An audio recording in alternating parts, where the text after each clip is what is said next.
Story 1. I want a divorce from my wife, but everyone wants me to forgive her. Throwaway for obvious reasons explained below. My wife has been married for 3 years. First, let me say, my wife is not struggling with any issues that I'm aware of, and we've known each other since grad school. We literally know everything about each other and families. About 2 months ago, I came home and found my wife and 6-month-old daughter on the couch. My wife was asleep and my daughter next to her. The moment I went to greet them, I smelled my daughter immediately. She needed a diaper change. I didn't know how long it had been since her last diaper change. I took my daughter from the couch to go and change her diaper, as I didn't want to wake up my wife. My wife doesn't sleep during the day, so I know that if I find my wife sleeping during the day or any time before 9 p.m., she's had a hectic day and is just drained. I walk into my daughter's room and place her on the changing table and started to change her diaper. Not even 2 minutes later, my wife walked into the room, and as I greeted her, she looked at me and looked down to my daughter on the changing table and went into a rage and started to attack me. I was stunned for like a second, and instinct kicked in, and I leaned over my daughter to protect her. My wife was shouting while hitting me, how could I, over and over again, and that I'm a monster. I had no idea at the time what she was talking about, and the morning I left, everything was as good as it could be. She then ran out of the room like 5 minutes later. 3 police officers had me in handcuffs, and my wife going crazy that she caught me S.A. my daughter. I was speechless at that moment and couldn't believe what she was saying. I asked her what she was talking about. All she kept saying is that she saw me doing it. I was arrested and released the next day when the police had to look at the camera footage in my daughter's room, clearly seeing that I was just busy changing her diaper and nothing happened. There is no evidence to support my wife's claims, and she attacked me without provocation. I want a divorce, as I can't believe she would even think that I would do something like that. I haven't spoken to her since I got released, and my phone has been blowing up with calls and texts with her apologies. I honestly don't care about that. The moment she said those words to the police that I SA'd my daughter, it was like all the love I had for her just left me, and all I feel is a void inside of me at the moment, nothing else. I had her served with divorce papers a week ago, and now everyone is constantly harassing me from my family, her family, our friend, to talk to her and try counseling to sort this out. She can get counseling if she wants, but I will not be involved. I'm going for full custody of my daughter. My lawyers informed me that I will most probably get full custody of my daughter due to my wife's violent outburst on camera, and that I had to shield her with my body and the false claims laid against me noting her mental state. Everyone is saying I'm taking things too far by divorcing her and trying to take my daughter from her, but nobody can give me a reason as to why she did what she did. She herself, in the 374 messages, hasn't given me an explanation as well, just constant sorrow, and we can go for marriage counseling and individual counseling again. I don't care if she can go by herself. I'm just worn down at the moment as the gravity of everything is hitting me. What should I do? Everyone is on her side. What am I missing? I mean, on one hand, I really can't fault you for just feeling how you feel. To be accused of something that horrific, that would really affect, I think, anyone. And the fact that you don't feel love for this person anymore, I don't know that you could just help that necessarily. I don't know if you can just be like, well, I don't love her anymore, but everyone says to forgive her and let bygones be bygones. And so, yeah, I don't want to say that it's like, no, just work it out. Now, maybe she is dealing with some mental stuff. Maybe there is something wrong. Maybe she had such an intensely vivid, realistic dream where she saw something like that happened and it bled over into reality. And I think that maybe some counseling could work. You could, maybe her perspective ends up being pretty good. I don't know. I don't think there's harm in trying to work through this and figure it out while also being very careful for yourself, because who knows what exactly is happening. But, yeah, at the same time, I can't blame you for feeling how you feel, so I don't know, do what you gotta do, I guess. Story 2. Today I effed up by ruining my first ever intimate experience. This one is kinda sorta recent and old at the same time, but it finally hit like a sack of bricks, and my consciousness finally woke me the hell up with what just exactly went down. For context, I'm 30 male and she was 30 female. Although there's a lot, and I repeat, a lot of things on her side, man oh man, that's not her fault and not something I should be concerned about when I couldn't take the responsibility for my actions or face and disperse those issues in a proper adult way. So, like I said in the title, this was the first time I was doing something. I always had misguided fears, anxiety, personal issues, family issues that were related to massive poverty issues and the works. Was always working since I was 16, spent most of high school either working at school or just generally spending time doing things that no other kids were interested in at the time. 20s were no different, except I actually made some new acquaintances, had work circles and networking, generally spent a good time during my 20s, but still made no intimate advances that led anywhere. That was until this September. In August, we had a new coworker at work. She wasn't classically beautiful, she seemed awkward to everyone, but I knew in that instance, the way she carries herself, the way she looked me in the eyes during our first professional handshake, that the handshake was nothing but professional. We worked 4 days before I got my PTO, days for the summer, and the store shut down for 10 days, and we really didn't talk to each other. Got her Instagram from others she followed from work, took a gamble, and added her on the spot. What followed during and after the vacation while we were working together was a casual fun chat outside of work and a discovery of each other for about 2 weeks. Fast forward to the beginning of September. We went out for beers after work like all coworkers do, got drunk, had some meaningful chats, and when the third coworker left, we spent another 2 hours hanging out with each other. That right there is when I knew this was going to happen. That night, determined I had to make a move and fast because I already did some crazy but random things to get her to notice me that I like her and am pushing her. Stuff like taking random nighttime strolls after work because she told me she was out walking her dog in the same area I was in at the moment walking home from work, offering a cab ride home because we live close by, and taking the same route home. Random small gestures that I want quality time with her outside of work. The Tuesday after this, i.e. 2 days later, we both had our day off. I spent all day faffing about whether I should ask her out for the night or not. Lo and behold, she sent me a message at 7:30 saying that I'm taking her, the dog, out for a walk. Come and meet me at so-and-so because I want to spend the night with you. It was electric. It was crazy. It was everything I wanted and more. The idea of the woman pursuing it was out of this world, and I never knew that this could be a possibility and that it would be this thrilling. We meet up and spend the next 10 hours straight till 7 a.m. with each other. That night is something I'll never forget, something that I will hold dear to my heart, and no matter how drunk we were, my memory about it is so ironclad I was probably sober from the emotional high canceling out the alcohol-fueled lows. The next 10 days after this were similarly ecstatic. We were spending 24/7 with each other because we were working together. There wasn't a minute or hour we weren't talking with each other, and it was just so much I don't understand quite yet how our hearts didn't explode from such an intense time. Unfortunately, all good things end, and such an explosively good thing definitely couldn't last for more than 10 days. On another random night, we met up at one of her favorite spots that's extremely secluded and not in a place you'd think you'd find anyone alive at that time lurking about.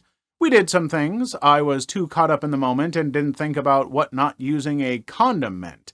It was stupid, childish, and a massive regret. The next day, she calls me up and tells me about how they're pulling the plug on her comatose friend and that she's really out of it. It wasn't my obligation, but I knew I had to be there for her, and I knew what it meant if I took that step and became that person for her. The thing is, my conscience was going insane from realizing that there's a real chance I could get her pregnant. I tried talking to her about it, but she wasn't having it. I tried and tried while reassuring that I'm going to be there for her tonight, but she thought I wasn't being sincere about that, and she told me to stew with my issues while I stew with mine.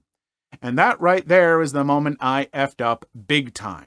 I left her alone. My ego kicked in. I did the one thing no one should do if they have a shred of morals, and I ruined myself for her. I didn't talk to her for a day.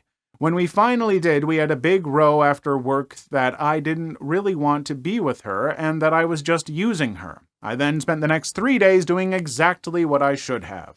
Then she cut herself at work, and the last day we had any interactions on a personal level, I just did everything wrong.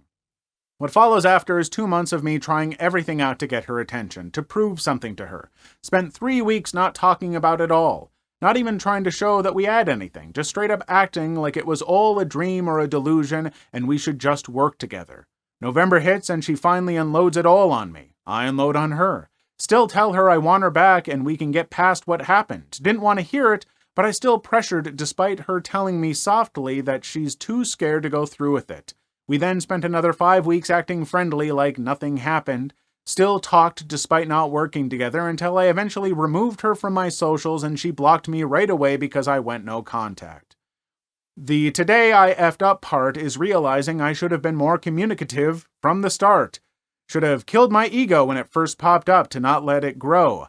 I shouldn't have filled her head with words and promises I couldn't keep. She came on too strong as well, telling me that I'm saving her and that she needs me more than anyone in one of her many alcohol-fueled rambles. There's mutual blame and such, but I'm mature enough and been through so much myself I should have handled myself in a much more composed manner as the more mature party of the two. To keep the peace, to keep the balance, and actually help her in the ways I wanted to help her. I never sat down and thought about it, but I never really separated the fact that I wanted her in my life. But to be able to go that far, I needed to help her as a friend would and give her the strength to help herself through consolation, communication, and through decision-making so she can fully understand I'm not here for myself and only myself. I'm here for both of us, and I genuinely care for her like she was my blood. I spent all of my life not helping myself, not licking myself up, not doing things for me, helping my parents bounce back, and being a dutiful son, friend, and employee that I couldn't help her at all when she figured I could.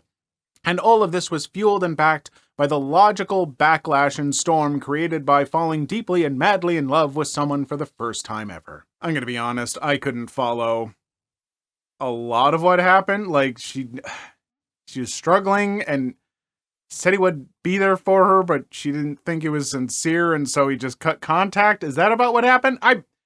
This was kind of confusing, and I don't want to blame this person. It seems like English isn't their first language, and so maybe they're fumbling some stuff up here. I can't tell. I don't know. All I'll say is, yeah, folks, be communicative, talk with people, be open and honest. Don't just, if someone needs space, don't just cut them out or act like a child. I don't know. This person is also saying a lot of things that, talking them up as being, I'm the more mature and I've been through life and I was being logical. Sometimes I hear that stuff and, people who have to say that oftentimes aren't what they're saying. So I don't know, but I don't want to judge this person because I don't fully understand the situation. So, Story 3. My parents threw out my sister's favorite pair of shoes for getting a B on a final. My sister got a B on her calculus final, and our parents had a complete meltdown. She's been having trouble in the class all semester, and they have done nothing but tell her to work harder. They told her there would be consequences if she did not get an A on the test, and they threw out the 2 pairs of Doc Martens shoes she worked the entire summer for. I am so mad at them. She's already taking 3 AP classes and tutoring 3 other students in another class. She barely has a social life because she has to study 24/7. They expect her to get into an Ivy League school, and any other school would be a failure in their eyes. Her dream school is Penn State, but that's not an Ivy League, so they stopped her from applying. They don't plan on paying for her tuition either because they expect her to receive a full scholarship. They treat her like garbage and act surprised when she acts out in response. She doesn't deserve to be treated like this. She ran out of the house in tears, and I found her sobbing in a park next to the house.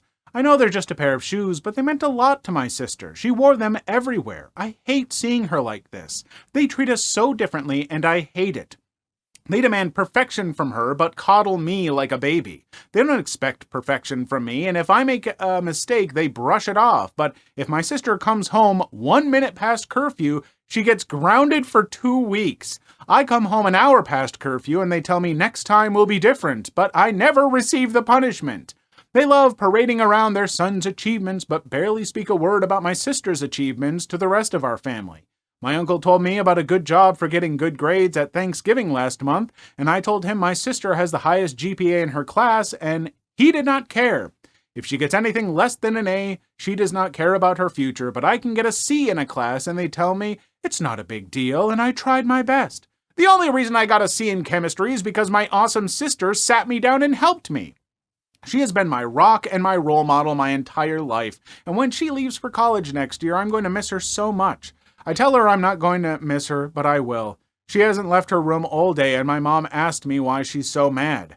You cut the laces of her favorite shoes and threw them out the window into the bushes. My sister is not going to talk to them for weeks, and they don't understand why. They are never going to understand why. My sister does not deserve this treatment. My dad does seem extremely remorseful, though. He never says sorry for anything, but he's been knocking on her door since 10 a.m. to apologize and keeps saying he needs to start being more kind to my sister. He sure as hell does, because otherwise, she's not gonna want to talk to those parents once she's an adult. They are driving a wedge in between their relationship by acting like this. And I know some of it comes from wanting the best. They see this potential in her to be something great, and so they're pushing her in the wrong way. There's ways to encourage people, and then there's ways to, push them. But if you're pushing them, you're also probably going to push them away. You're going to make them miserable. You're going to make them dislike you, hate you even. And I don't blame kids for reacting that way. It doesn't matter what your intentions are if you're being just awful. And this is awful for her. Grades aren't everything. Look at all the other stuff that she does, and she's not getting recognition for that. That's just bad parenting. Flat out, I don't care. Stop pushing your kids and start helping and encouraging your kids. These are two very different things, I think. Story 4. Am I the a-hole for telling my cousin I'm not having a child-free wedding? Her daughter just isn't invited? I, 27 male, am getting married in the fall to my fiancée, 25 female, and we've decided that friends and family can bring their kids, since for the most part the kids are well behaved and will be with a sitter for the night so the parents can enjoy the festivities. The only exception is my cousin Linda's daughter, Sari, 12. Linda's entitled and selfish, and she's made her daughter entitled and selfish. 2 years ago, my other cousin Linda's sister, Lily, got married, and Sari ruined the wedding by throwing a tantrum and destroying the cake because she was jealous that Lily's daughter was the flower girl. Linda recently called me up to talk and brought up child-free weddings and how terrible they are. Her invitation said nothing about a child-free wedding. It had her name and her husband's name on it, and no +1 or anything to indicate Sari could come. They're changing the name spelling. I told her I wasn't having a child-free wedding. Sari just wasn't invited because of what happened at Lily's wedding. I don't want a repeat of Sari seeing she's not the flower girl again and throwing another fit. Linda's since gotten all her friends and the few people in the family who take her side to bombard me, my fiancé, and family with texts about how selfish we are for purposefully excluding one child while everyone else can bring their kids. Edit. Everyone keeps asking, why invite Linda at all? My family's very big on family is everything, family first, and respect your elders. If I'd not invite Linda and her husband at all, the crap storm would be much bigger, and the majority of my family would be calling me to tell me to invite her. Well, Linda, this is called paying the consequences of actions. Carrie, whatever her name is, she goofed. She did a very, very bad thing, and one might say that that is perhaps a reflection of your parenting. Not necessarily 100%, but sorry, your actions have consequences, and the consequences of doing that at that one wedding means that now she's not invited to this one. And so when you go to that wedding, and little Sari's like, why don't I get to go? That's when you look at her and go, because you ruined the last wedding, so now you didn't get invited to this one. You did a bad thing, and they don't want you to do it again. Maybe you should try to improve. But Linda, I don't think that you're going to do that, because that would require doing some good parenting. Ooh, I'm on fire today. Story 5. My best friend is getting married to a woman she just met less than a month ago. I am completely stuck in this situation. I somehow managed to be in the middle of this situation. My best friend, let's call her Sarah, and her girlfriend, let's call her Amy. Sarah and Amy decided to spring on me last night that they wanted to get married Thursday of this week. I sat there in shock, thinking a trick was being played on me. I asked for more context and details and was told it's because, well, we're going to eventually, so might as well right now. Still being in shock, I congratulated them and hung up the phone. I almost threw up at the stress of the news. She asked me if I could come Thursday, but I'm unfortunately in another state and cannot make it home for another week. So I called her back, hoping she would say, "Psych," but then asked me to walk her down the fake aisle since it's a courthouse and to be her maid of honor. Both her and her girlfriend just got fully disowned from her family, so I'm trying to be sensitive, but I just don't think it's the best idea. It's been too soon, and it feels like it's for the wrong reasons. I'm trying not to judge, and I'm being as supportive as possible. I understand how love is different for everyone, but I'm just worried about my friend and it being really soon. I just need another perspective. Should I tell her how I feel? Should I try to tell her to push it back a month at least? For reference, they want to get married on Wednesday of next week since I couldn't make it this week. And they planned this last night on a whim. I understand she's a grown adult and can make her own choices, so it's really not my place to take her out of it, but I have a gut feeling telling me that this is a mistake. I need guidance and help, please. I promise to keep you all updated. I mean, it's absolutely 99.99% chance a huge mistake. No one knows each other well enough after a month to get married. Now, yeah, there are those rare stories you hear about someone where it's like, we knew each other for 3 weeks and then we ran off and got married right away and we've been married for 20 years ever since. And yeah, I'm sure they're totally happy and not just together because they're scared of, being alone. Yeah, it's a bad decision. It's terrible. Folks, you can just be in a relationship and not be married, and it's mostly great. Like, it's all mostly the same.